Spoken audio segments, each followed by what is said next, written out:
Hello guys, welcome back to our channel. In today's video, I'm going to show you how to fix when Google keeps stopping.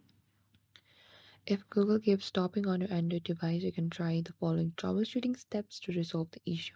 First, what you need to do is restart your device. Sometimes a simple restart can fix temporary issues with apps. Restart your device and see if the problem still persists. Or you could also try updating your Google app. Ensure that the Google app is up to date. Go to the Play Store, look out for the Google app and see if the update is available. Here we can see we are up to date, that is why no update option is showing. Or if the problem still consists, then you can also try contacting the Google support for further assistance. They may be able to provide more specific troubleshooting steps based on your device and the version of the Google app you're using. And it is also a good idea to check if the issue is widespread by searching online or checking forums to see if the users are experiencing similar problems.